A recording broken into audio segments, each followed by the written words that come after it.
We're shackling ourselves to debt that usually takes people a lifetime to pay off, if that. It feels like more of a nightmare. Spending six figures to get a college education actually makes very little sense. Hmm. College degrees, and then of course the student loans that help you get that degree, help you make employee income. Out of the three kinds of income, employee income is the one that provides the least amount of freedom. Jeez. Tax efficiency, time freedom is the worst. Yeah.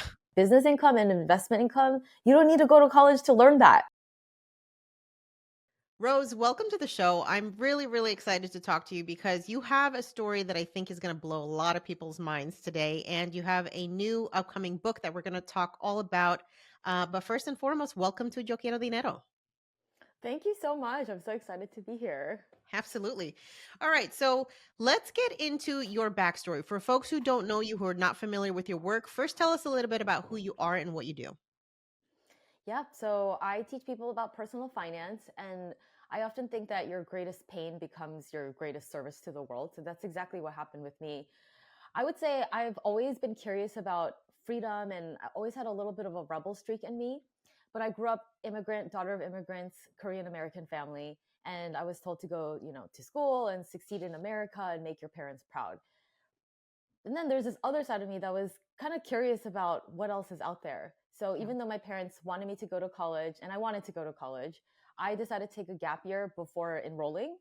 And that was one of those kind of turning points in my life that brought me down a different path, because during that year I was able to do mostly whatever I wanted, wake up whenever I wanted, and it was my first real taste of true freedom, versus just following this path that was laid Mm-hmm. out for me. But conditioning is very strong, so I went back to college and did the whole job thing, got a very high paying job on Wall Street, made my parents proud. But at the age of 23, I was in over $100,000 of debt, living Wow. paycheck to paycheck. And it just felt so disillusioning that I dreamed of this life of freedom and I did everything I was supposed to do to get there.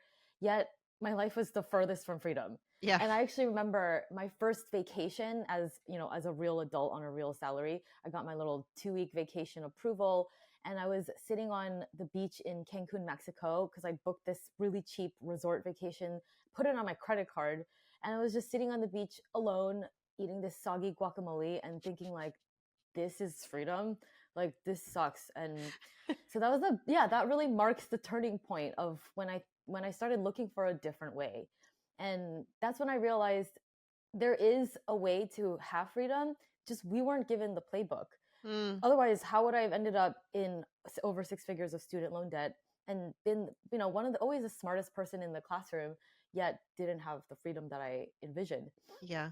So Yeah. that's when I embarked on the real financial education that I really needed. The playbook that the rich have, but they're somehow gatekeeping, like the rest of us never got the memo. Mm-hmm. And so I embarked on this journey of this self-created financial education, reading books, seeking out mentors, really going out on my way to find that, because I knew that the people around me, they weren't living that life, so I had to learn from somebody else.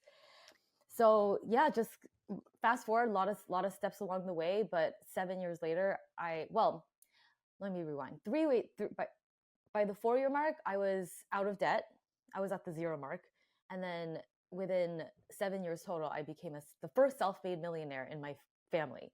Wow. So yeah, and along the way, even just from day one, when I was digging myself out of debt, I was so passionate about the empowerment I felt from taking charge, finally going after my dreams, that Yeah. I wanted to share it. So I started out sharing in little meetups in a basement of a co-working office, to like whoever who would listen wanted to come learn about money and investing.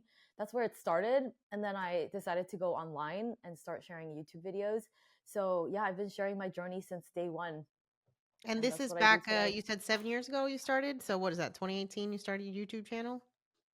2019, that's when I posted my very first video. Wow. Okay.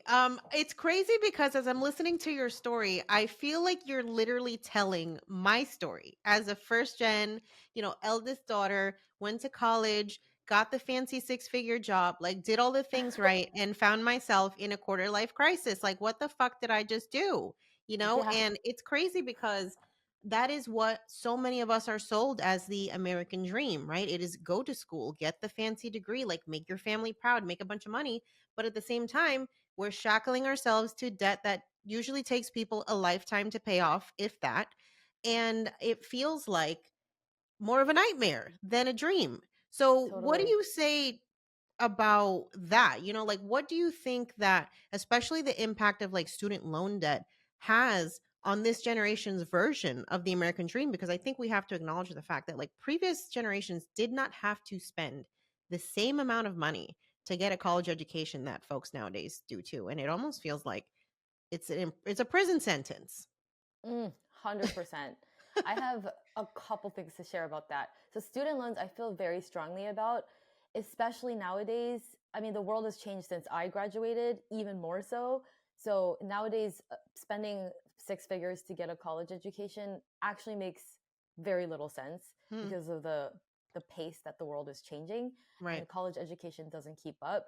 So, there's that. There's just the question of, is a college degree even worth it anymore? Yeah. And then the other side of that is, how logical is it to sign up for so much debt to lock yourself into a career that you will probably not do or may not even exist in 5 years? So Yeah. yeah, I think as a millennial, my generation was sort of hopefully the last that thinks that college degrees are the end all and be all. I Yeah. think with Gen Z and Gen Alpha, they're starting to question that. The other thing that I see is really problematic about college education and student loans is that it's to it's an education that helps you make a certain type of income, which in my book I share about the three kinds of income. The kind of income we're all trained to go after is employee income. That's Mhm. the kind where you work for a company, you get a paycheck, you show up. It could even be if you're self-employed, you're like your own employee, but you have to show up and trade your time for money. And college degrees, and then of course the student loans that help you get that degree, help you make employee income. So you can be Mhm. employable by a company. But out of the three kinds of income, employee income is the one that provides the least amount of freedom. Mm. It's the most heavily taxed. I don't think a lot of people know this, to kind of shelter employee income from taxes. So you'll be paying 30 to 40%, and as a high earner in a heavy tax state, 50 to 60%, right? Right. Um, and also there's the least amount of time freedom. Tax efficiency, time freedom, it's the worst. Yeah. And then you've got business income and investment income, which have their own benefits. You know, with business income, there's a lot of cool things you can do to deduct your expenses and pay less in taxes. And of course, if you are smart about leveraging teams and technology, you can really create a lot of time freedom. And investment income is my favorite. That's the ultimate in freedom. And there are many ways where you can even pay 0% in taxes on investment income. And this is the kind of stuff they'll never tell you. Yeah. And so I find it wild that we're not only spending tons of money, but also getting into tons of debt to learn how to make the worst kind of income, the kind Mm. that provides the least amount of freedom. And what, Jeez. what I discovered is that business income and investment income, you don't need to go to college to learn that. You can Yeah. learn that in books, you can learn that watching YouTube videos. It's wild to me. Yeah. I mean, it does feel like there is a structural system in place to just gatekeep folks from this information because it's not like people just started doing this. The stock market has been around for over 100 years. So there's been generations of folks who have, you know, benefited from this information. I think just thanks to the power of the internet and social media and folks like you, there is a lot more access to this information, especially for communities of color and for folks who just have been, marginalized by big financial institutions up until this point. So I think that that's why what you do is so important. And Let's what go you do back. too. Oh, sorry, go ahead. And what you do too. Thank you. I appreciate that. All right, let's go back to that moment that you decided to tackle that $100,000 worth of debt, right? Because a lot of folks can see that number and say, well, you know what? Screw it. Debt is a norm. Like everybody's in debt. It's kind of just how we exist as a society. So, what is it that switched the flip for you? Let me think about that. So there's a couple ways I could answer this. So even though earlier I shared I was 100,000 in debt, at the moment I actually didn't know how much debt I had. I just knew Mm, that I had a lot. Like I don't know if I'm allowed to curse, but I Oh, knew I you had a definitely fuck ton are. of That's debt. this kind of show. Yeah, I just knew that every semester I was signing these huge promissory notes of like $20,000, $30,000, and just kind of thinking it'll all work out. My parents say it's all going to work out in the end. So Yeah. yes, sign it That's away the with the advice everybody Citibank. gets. Yeah, you'll just get a job and you'll figure it out. Don't worry, Rose. And so I just knew I owed a lot and I had this big monthly payment, but I didn't. There were a lot of different loan providers and places that I owed money to. So I just knew it was a lot.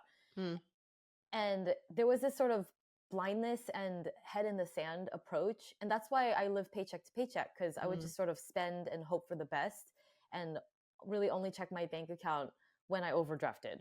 I got a notification. So there was this real kind of denial and blindness yeah. because it was overwhelming. And often when we feel overwhelmed, we'd rather just not face it, right? Hmm. So there was a moment when I realized I didn't like the career that I was in. I didn't like the job. I remember seeing my managing director, who was at the pinnacle of success at in the career field that I was in. He was wearing a Rolex, had this nice buttoned up shirt with cufflinks, and I remember him hanging up the phone after talking to his wife, because she would call him all the time to give updates about his kids, and he literally said, "Man, I wonder when I'll be able to stop working." And Ugh. I was that like I felt crushed because I was like, wait, isn't he making tons of money and this is what he's where I'd want to get to? Mm, And then I realized, but he doesn't want to work, like he doesn't feel free. yeah. And that's what got the wheels turning. And then I realized actually a lot of the people that I worked with on the trading floor, they would say things like, thank God it's Friday, and oh man, it's Monday. So there was, like I said, I think it's the same spirit that had me go on this gap year. Like I was Hmm. hungry for life, to experience life, not just follow some path that was laid out blindly in front of me. And so I think it was that same spirit that had me start questioning, like, there's got to be more to life than this. Yeah. And it wasn't like some huge, like health accident or some health scare, one of those like shocking moments. It was just more of a gradual realization of like, okay, this is not what I want, Yeah. and no one's going to do this for me. Yeah. I have to handle this. So the first sort of courageous action started with me just looking at where I stood, which sounds like a simple step, but inside that took a lot of courage. So I just said, you know what? I took a deep breath. Whatever it is, it's not going away, so I might as well look at it. So I Yeah. logged into all my numbers, all my like student loan provider accounts, and I tallied up everything I owed as well as everything I owned, which was a little bit in checking and a little bit in a 401k. And I put up this piece of paper on the living room wall. And I remember standing there in my pajamas and I was like, 50,000 to here and 30,000 there and 100,000 of debt. And Hmm. then, 5,000 of checking and savings or whatever I magically managed to save up by accident. Yeah. And the number was this huge negative net worth number. And even though it was like, okay, well, all right, this is a lot, but it felt extremely empowering, like this moment of clarity and empowerment just unlocked in that moment, because I was like, I know where I stand and Yeah. I'm dealing with it now. I think So that's that is the important. moment where everything started. Yeah, that's really important for folks because oftentimes if you don't know kind of that baseline, you don't know, you can't formulate a plan, right? When you don't know where you're starting from. So the head in the sand, it's ostrich tendencies that I think that we have as just wanting to People. avoid the reality of things. It's not actually going to make the problem go away, like you mentioned. And there is something to be said about, well, at least it know it can't get any worse than it is right now. So if we know what the worst is, let's start making a plan to get to the other side of that. So tell me about that plan, right? So you see your numbers. What's your first step to actually creating this payoff plan that took you, you said 4 years, right? Yeah. One great approach is to take it piece by piece. So I Mm, approached it zero by zero. I thought, because 100,000 in the negative is intimidating. And that's actually, that intimidation factor is what gets people to not even want to start in the first place and just right. not try. So, because I thought, I want to be financially free, millionaire. If I was thinking that, it would have felt so unattainable. I would have just shut down. Hmm. So, my first approach was just, let me just get down 1 0 at a time. And even though I'm a self-made millionaire now and have a lot more financial freedom than I started with, at the beginning, my definition of financial freedom was just zero.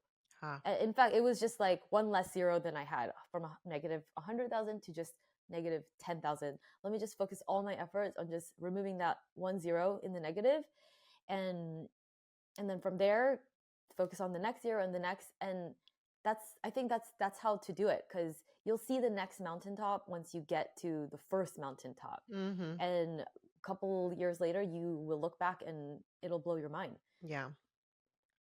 I think oftentimes too there has to be sort of like a mindset shift, right? That accompanies the lifestyle changes that you make, whether that's, just being more open to diversifying your income, being open to maybe pursuing a different career that pays you more. Just like you have to become very curious, I think, when it comes to money, right? Especially if what you've been taught is not necessarily conducive to the goals that you have around it. So, can you talk us through both like the biggest mindset shifts and the biggest lifestyle changes that you made in that first year to get that momentum going? Absolutely. There's a lot of good mindset stuff as well as strategic tactical things that you need to do. So on the mindset side, what I found is we always we might have the best intentions and financial goals, but at the end of the day, we'll always only act in alignment with our identity. Mm, So the process that I take people through is, first, let's find out what your money identity is. And to figure out what is your money identity, it's really just like a reverse engineering process of, look at your results. What do your finances look like? What are the financial tendencies that you have that keep happening over and over?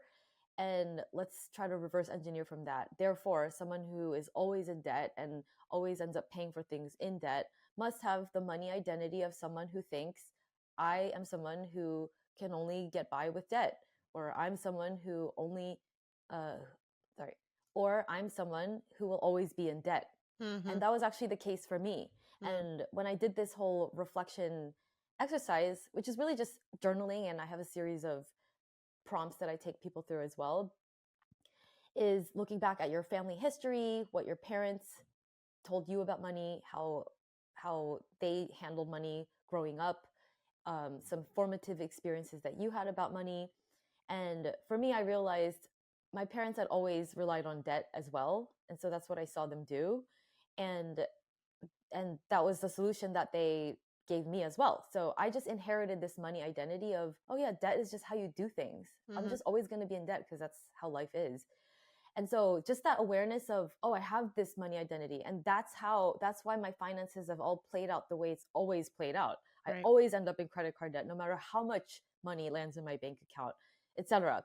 So that's a really powerful moment when you just you like get the whole picture. Mhm. Oh, that's been my money identity. So you Yeah. recognize that. Then you release it. That's more of an emotional process of just forgiving yourself, because whatever money identity you have right now, it's not your fault. You just inherited it. But now you're aware, so you can forgive yourself for whatever money mistakes you've made. And then the third step would be to rewrite that.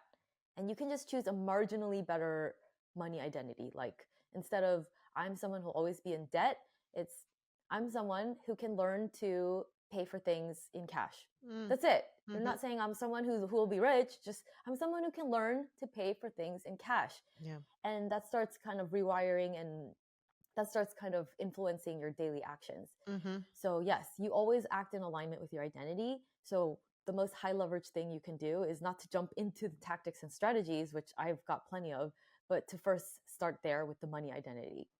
I really love that because it really acknowledges something that I think a lot of the mainstream personal finance doesn't, which is like that relationship between your mental health and your finances, right? Like we like to think that money just kind of has its own personality, it does its own thing. And it's like, no, it's actually just doing whatever the hell you tell it to do. And what you're telling it to do is directly correlated with what you saw growing up, the internalized money beliefs that you have and just those habits that you picked up, whether that's, through your own or through the influence that you've had from other people. So I love that you make that connection. And it, you're completely right. It doesn't matter what strategies you give people unless they've addressed kind of what's going on up here. It's just another list of shit that they have to do that they're probably not going to do. So I really appreciate that. Now, let's talk about your add a zero method. So, walk us through kind of the high level framework and how can someone start today? Yep. So high level framework, I found that when there's a lot of great money books, and actually one of the most influential for me has been Rich Dad Poor Dad, Robert Hmm. Kiyosaki. I'm sure everyone has heard of this book. For sure. And his advice is amazing, but when I read it, and it did open my eyes, but it was not practical enough for where I was at that moment. I'm 6 figures in debt and I'm scared to look at my bank account. And he's talking about leverage and other people's money and all these advanced topics. Right. So yeah, so I created a process that addresses what you need to do at the phase that you're at, because Mm, you can't be thinking about more income sources when you don't even have a budget or don't even know how much you owe. mhm. And it doesn't make sense to think about investing before you've saved up an emergency fund and gotten in charge of your credit card debt. So there's an order in which to do things. Yeah. And there's also sort of it's like a video game. There's a series of financial skills to unlock before you can effectively move to the next one, and move quickly through adding zeros instead of backtracking or taking the longer route. Mhm. So I basically distilled this out of zero framework by looking back at, I was like, oh my God, how did I do this? Like, I became a self-made millionaire. Like, what did I actually do? How did this happen? It wasn't just all by accident. So I just reverse engineered what I did in the exact order that I did it. And that's when I realized that it was actually the most time efficient, tax efficient way to add a zero. So the first step is literally just getting to zero, as I mentioned before. Mhm. And that starts with, again, figuring out where you stand, what's your assets and liabilities. And then getting to zero is a process of, first of all, saving a little bit of a cash cushion. I call this your baby emergency fund, or your starter emergency fund, Mhm. rather. Because one of the things that keeps people in debt is not because they're spending too much on Uber Eats or they're impulsive. It's really, a lot of it is emergency expenses, Right. and that keeps you in that cycle. So that 2000, just $2,000 of a starter fund, that will get you out of that sort of credit card treadmill of never being able to get ahead because something unexpected hits you. Mhm. So $2,000, and it's really easy to save up. I think anyone can do that in a couple of months if they really set their mind to it. Then the next step is you want to look at your spending to see that there's no leaks. And I don't mean like cutting out everything that's fun, but just seeing that there's no leaks. There's some really easy wins in there if you just do a little deep dive of your spending and go through and highlight what felt worth it, what felt worth it, what didn't feel worth it. And just that awareness of where money's been going will already adjust your spending. Yeah. You don't really have to force it if you're just aware. And then so that those are things that will get you to zero. I also talk about some debt payoff strategies, such as the sprint. I found that getting out of debt, it is like a marathon, Yeah. but you can do little sprints along the way to speed it up. Mhm. And the problem with a lot of people, why they aren't able to successfully make it to the debt-free finish line, is because they take this all or nothing approach of like, let me just sprint, cut Yeah. everything out. And then it's like crash dieting, and then you inevitably binge, and then you feel crappy about yourself, and then you never get out of it. Right. So I talk about taking this marathon approach of just figuring out your budget of what you can put towards your debt reasonably every month. That's ambitious, but not depriving. And then sprinkle in these sprints, 10-day sprints. You can do anything for 10 days where you just cut all the extra stuff out and you like sell stuff around the house and go babysitting, dog sitting, just hustle up a lot of extra cash and like throw a bunch at your debt. Hmm. So you sprinkle in sprints along the way, and it'll make it fun too. Keep up your motivation and you'll make a ton of progress. Yeah. So yeah, that's the whole getting to zero part. Mhm. And then from there, you want to get to 10,000, which is really just a matter of having a good budget. And then from 10,000 to 100,000, you want to start saving in a tax efficient way. You want to start increasing your income. So that means going after pay raises, negotiating your pay. and saving money in a tax efficient way. Then from 100,000 to a million, that's a whole nother ball game. This is Yeah. where business income and investment income comes in, Hmm. because you don't get to 100,000 to a million by just working more and trading more time for money. I know that's This right. is where, yeah, this is where you need to learn how to make money work for you and create leveraged income sources. But what do I mean by that? It's income where you get leverage for your time. So instead of making $100 for every hour you make, you can make 10 times that for every hour that you put in. So yeah, it's just understanding those concepts along the way to get what it takes to get to the next zero, Hmm. and just taking it step by step like that. I really appreciate the fact that you're even giving us permission to like think about millionaire status, right? Because oftentimes the content in personal finance is, especially stuff that's geared towards women, is like, stop spending money out on your nails, or like go do your hair at home, Drives or me like, nuts. go shop at a freaking, discount clothing store instead of buying luxury items. It's always like we're the problem versus the fact that we just have not been equipped with the information that we need to, do what men have been doing for a very long time, quite frankly. And I Yeah. I really appreciate the fact that, you talk about from 6 to 7 figures, it's a completely different ball game, y'all. And most of us don't learn that skill set. So um it feels like such a foreign concept because of that. And Mm. I have found for me, I thought that what you're supposed to do is go make 6 figures and retire at 65. And until I realized the whole world of entrepreneurship and creating your own income and business income and investing, and like, oh, oh, this is what we're supposed to be doing, right? So it's a Mm-hmm. completely different ball game. What do you so I one of the things that I appreciate about you is that you said you became a millionaire by following, or sorry, you said you became a millionaire by ignoring your parents' financial rules. So what were some of those rules? Because I have a feeling a lot of people who listen to this show have been taught those exact same rules. Oh my goodness, yes. So, well, my parents, they didn't teach me much about money, but I w- as far as I knew, they wanted me to just get a high paying job, and that's it. Yeah. That's It's the not end of even the about, lesson. that's it. Just study hard, work hard, get a high paying job. Yeah. Everything else will work itself out. And then there was no mention of even finding something that you enjoy and love doing.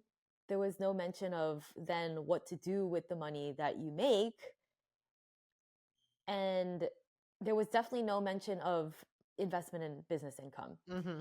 So when I was working on Wall Street, that was one of those jobs that my Korean American parents could legitimately brag about to their Of friends and course, because family. that's part of the So criteria too. It's like you got to give us something that we can brag to the family about.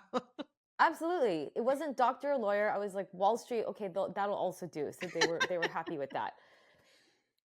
And but then when I around the time when I started realizing I don't want to be here, I don't want to be like my managing director, I need to find something else. And I also realized, well, if he who's making way more than me is not free, then obviously I'm not going to get there staying in this job either. So Right. that's when I started looking for something else, but I didn't know what that would be.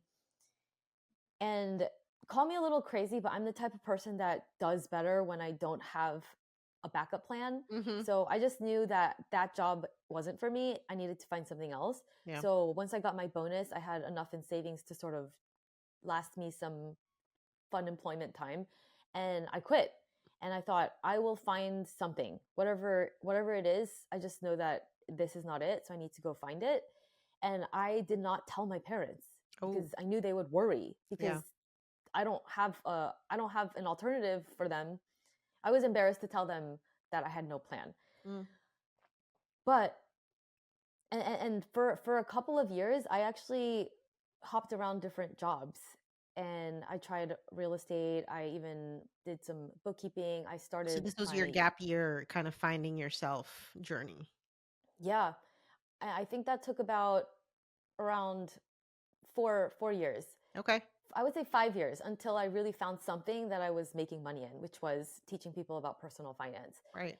Yeah, but it took five years for me to find my footing, and it was a very vulnerable period. Mm. And and there was even a point where I applied to be a cocktail waitress at the same rooftop bar that my old Wall Street colleagues would go to for happy hour. Like it Wow. was humbling, but I was that determined to pave a way to financial freedom.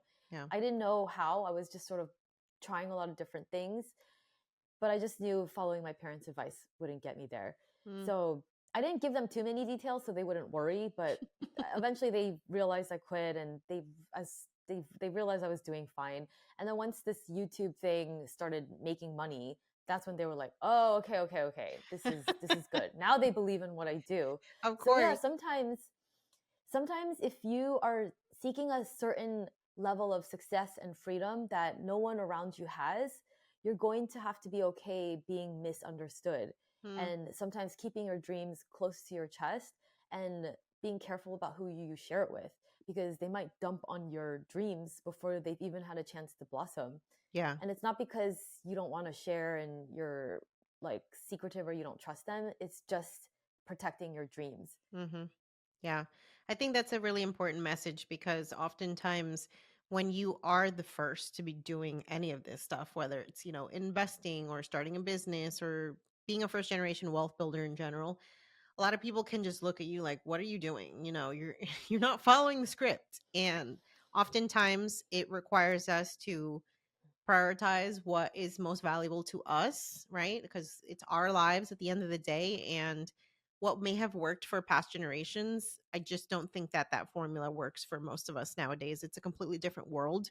And I like to remind myself whenever I'm doing something particularly scary or challenging that my parents sacrificed a lot to give me the opportunity to be a little reckless and rebellious and see kind of where I can push the envelope, right? And so I think it's our responsibility to use those sacrifices that were made by our families by giving us these opportunities to just see what we can do with them to put ourselves in a position where we can thrive instead of just continuing to survive.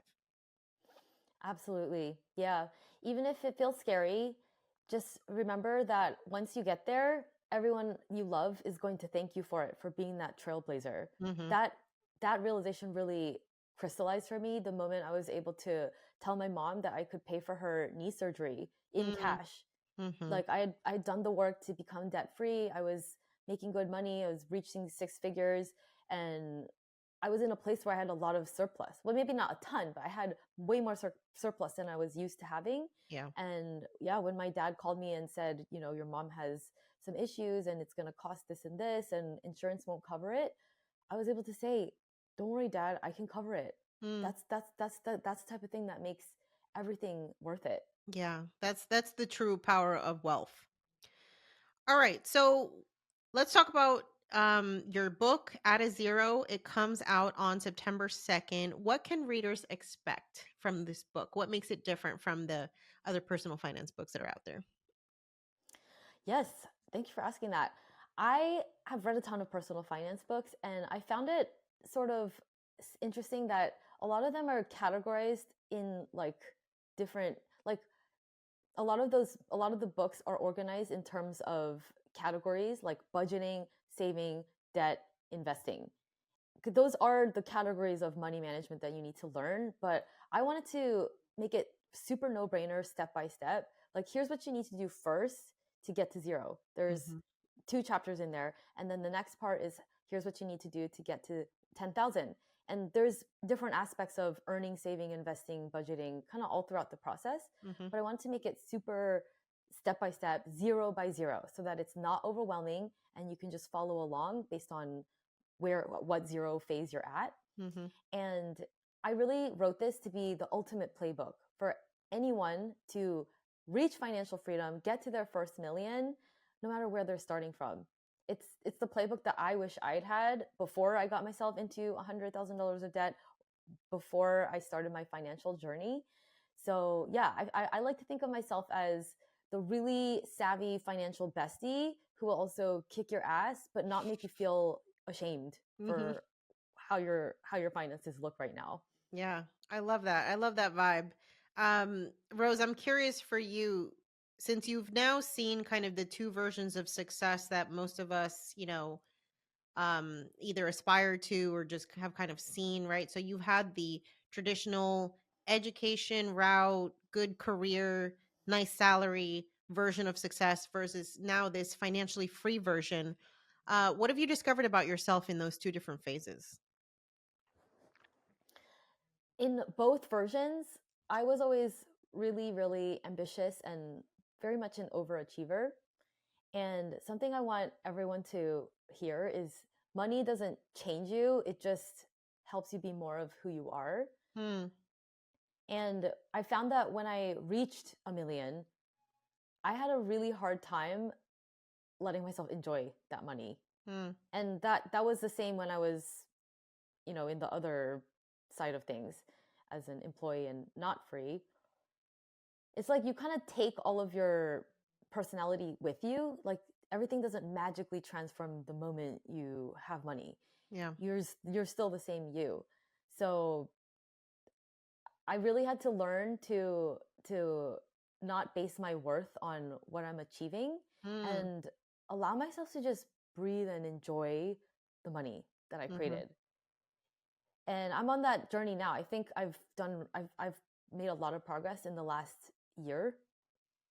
Something that really helped me is my boyfriend. He's very much like a complementary opposite from me, and he Hmm. reminds me to enjoy life and have fun and not stress so much.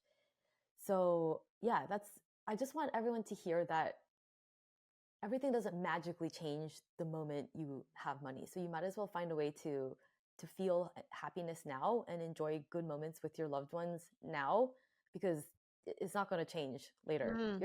It's going to be a little easier. You're going to be able to pay for things and not have to stress about expenses as much. Yeah. So it's going to feel easier. But yeah, the fundamental of who you are and how you relate to time and money and enjoyment and time with your loved ones, that's not going to change. Hmm. That's a really important message, right? Because I think oftentimes there's a lot of shame and guilt for folks that find themselves, in a negative net worth situation, and they kind of tie that net worth to their actual worth, like as a person. And so I think it's important to really separate those two and understand that, if you've been struggling with money up until this point, it's probably just because you haven't had the toolkit that you need. And so make sure that you're getting your copy of At a Zero. It comes out on September 2nd. And start implementing the things that you learn and understanding that personal finance is a journey, right? We're going to navigate different elements of our finances throughout life, after you have a family or you get older or you change careers or maybe you want to move, right? There's always going to be things to tackle with our money. So approaching it from, I'm never actually going to become an expert or proficient. I'm just going to learn how to navigate these things confidently and educate myself as things go along. I think that's kind of the best approach, right? Of just and we don't even know what's coming down the road either, right? We're talking about AI now, and like, what the hell does the future of finance look like? We have no idea, but all we can do is just be, curious and be good students of the money world. So, Rose, for folks who want to find out more about you, who want to get educated by you on your YouTube channel and everywhere else you hang out, tell us where we can find you.